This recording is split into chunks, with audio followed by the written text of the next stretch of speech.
আসসালামু আলাইকুম। পঞ্চম শ্রেণীর হিন্দু ধর্ম বই নিয়ে ধারাবাহিকভাবে আলোচনা করছিলাম।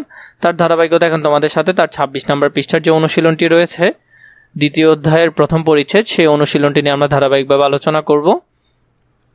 যদি তোমাদের অন্য কোনো পৃষ্ঠার প্রয়োজন হয় নিশ্চয়ই আমাকে কমেন্ট করে জানাবে। তোমরা এমনিও আমাদের চ্যানেলের ভিডিওগুলো অনেক বেশি দেখো, তার জন্য অসংখ্য ধন্যবাদ। তোমাদের যদি প্রয়োজন হয় সেটা আমাদেরকে জানাবে, আমরা তোমাদেরকে ধারাবাহিকভাবে দিব। প্রথমে এখানে আছে সঠিক শব্দ দিয়ে শূন্যস্থান পূরণ করো। এখানে যে সঠিক শব্দগুলো আছে এটা দিয়ে আমরা শূন্যস্থানগুলো পূরণ করব। প্রথমত বলেছে ঈশ্বরের ত্রাতারূপকে বলা হয় ঢ্যাঁস। তাহলে এটা আমরা যদি দেখি, এটা বলা হয় অবতার। প্রথমটার উত্তর কি? অবতার। পরবর্তীতে যেটা আছে, পরশুরাম ছিলেন একজন ঢ্যাঁস ষষ্ঠ অবতার। পরশুরাম ছিলেন বিষ্ণুর ষষ্ঠ অবতার। পরবর্তীতে 3 নম্বরে, রাম যেমন ছিলেন বীর তেমনি বিনয়ী ও ঢ্যাঁস। বিনয়ী ও পিতৃভক্ত। পরেরটা যদি দেখো, মহাসমারোহে রামের ঢ্যাঁস সম্পন্ন হয়। মহাসমারোহে অভিষেক সম্পন্ন হয়। কি হয়? অভিষেক সম্পন্ন হয়। এখানে আরও কিছু দিয়েছে। প্রসঙ্গ অনুযায়ী এটি বিবাহ বা রাজ্য অভিষেক হতে পারে, তবে রামায়ণের কাহিনী অনুসারে রাজ্য অভিষেক বেশি প্রাসঙ্গিক। তাহলে এখানে অভিষেক বলতে রাজ্য অভিষেকও হতে পারে অথবা বিবাহের যেটা সেটাও হতে পারে, কিন্তু বেশি প্রাসঙ্গিক হলো রাজ্য অভিষেক। 5 নম্বর আছে, মিথিলার রাজার নাম ছিল ঢ্যাঁস।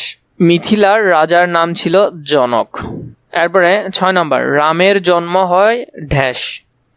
রামের জন্ম হয় অযোধ্যায়। তাহলে উত্তর হবে এটি।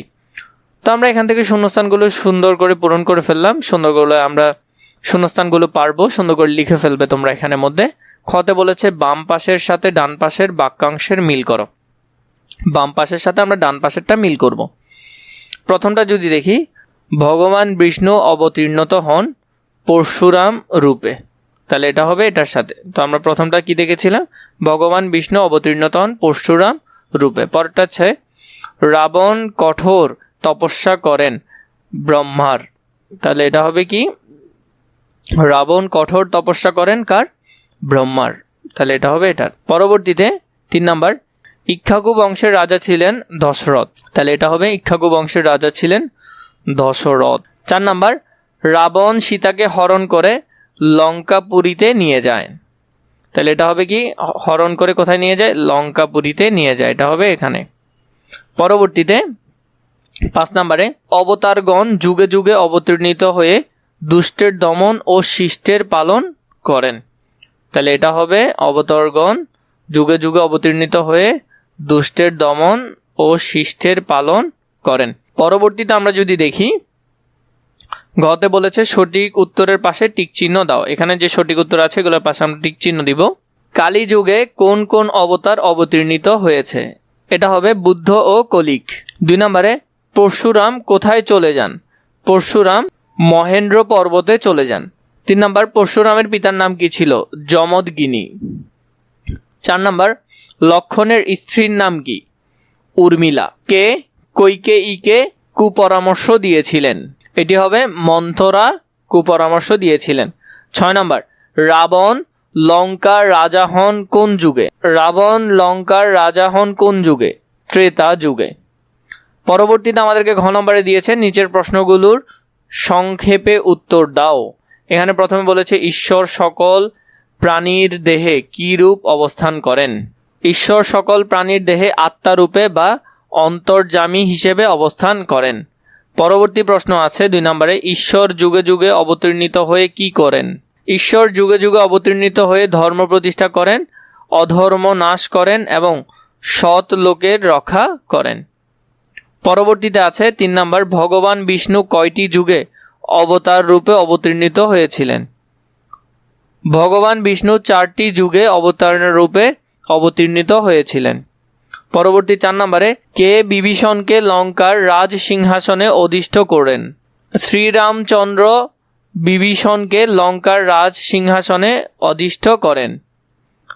5 নম্বরে, ভরত রামের পাদুকা কোথায় রেখেছিলেন? ভরত রামের পাদুকা অযোধ্যার সিংহাসনে স্থাপন করেছিলেন। পরবর্তীতে আমরা যদি দেখি এখানের মধ্যে নিচের প্রশ্নগুলোর বর্ণনামূলক উত্তর দাও। প্রথমে আছে পরশুরাম কে ছিলেন, তার সম্পর্কে 5টি বাক্য লেখো। তো আমরা যদি দেখি এখানে বিস্তারিত দেখছি আমরা। পরশুরাম ছিলেন ভগবান বিষ্ণুর ষষ্ঠ অবতার এবং হিন্দু ধর্মে তিনি একজন গুরুত্বপূর্ণ অবতার হিসেবে পরিচিত। তিনি ঋষি যমদগ্নি ও রেণুকার পুত্র ছিলেন এবং ব্রাহ্মণ পরিবারের জন্মগ্রহণ করেও ক্ষত্রিয়দের মতো বীরত্ব ও যুদ্ধ কৌশলে পারদর্শী ছিলেন। তার হাতে সর্বদা একটি পরশু বা কুঠার থাকত, যার কারণে তার নাম হয় পরশুরাম।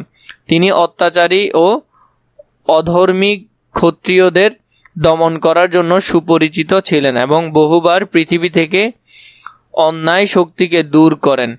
তার জীবনের প্রধান লক্ষ্য ছিলেন ধর্ম প্রতিষ্ঠা করা এবং সমাজের ন্যায় ও শৃঙ্খলা ফিরিয়ে আনা। তিনি গুরুভক্তি, পিতৃভক্তি ও কঠোর সাধনার জন্য প্রসিদ্ধ ছিলেন। পরবর্তী 2 নম্বরে যদি দেখি, শ্রীরামচন্দ্রের পারিবারিক জীবন সম্পর্কে লেখো।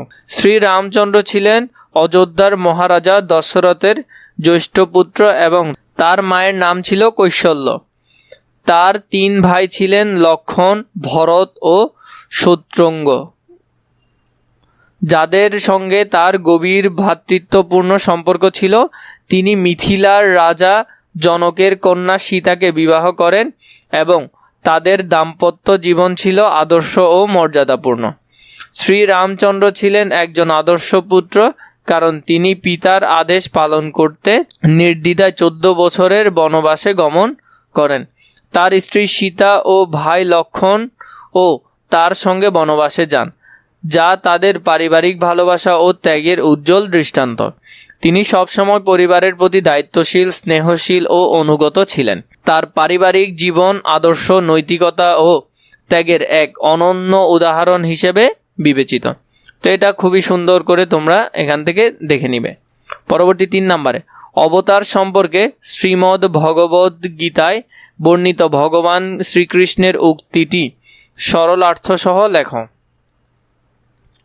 এখানের মধ্যে আমরা এই যে বিষয়টা আছে এটা দেখলাম, এটা সরলার্থ কি। এই শ্লোকে ভগবান শ্রীকৃষ্ণ বলেন যে যখনই পৃথিবীতে ধর্ম অবনতি ঘটে এবং অধর্মের উত্থান হয়, তখনই তিনি নিজেকে অবতার রূপে প্রকাশ করেন। অর্থাৎ সমাজে অন্যায়, অবিচার ও অধর্ম বৃদ্ধি পেলে ভগবান অবতার গ্রহণ করে সৎ মানুষের রক্ষা করেন এবং দুষ্টদের দমন করেন। এই উক্তির মাধ্যমে বোঝানো হয়েছে যে ভগবান সবসময় ন্যায় ও সত্য প্রতিষ্ঠার জন্য মানব জাতির কল্যাণে কাজ করেন। এটি মানুষের মধ্যে ধর্ম পালনের গুরুত্ব ও ন্যায় নীতির প্রতি আস্থা বৃদ্ধি করে। 4 নম্বরে যদি আমরা দেখি, কৈকেয়ী কে ছিলেন, তিনি দশরথের কাছে কি কি বর প্রার্থনা করেন। 4 নম্বরটার মধ্যে কৈকেয়ী ছিলেন অযোধ্যার রাজা দশরথের অন্যতম স্ত্রী এবং ভরত এর জননী। তিনি একসময় রাজা দশরথের প্রাণ রক্ষা করেছিলেন, যার ফলে রাজা তাকে 2টি বর প্রদানের প্রতিশ্রুতি দেন। পরবর্তীতে কৈকেয়ী সেই 2টি বর দাবি করেন।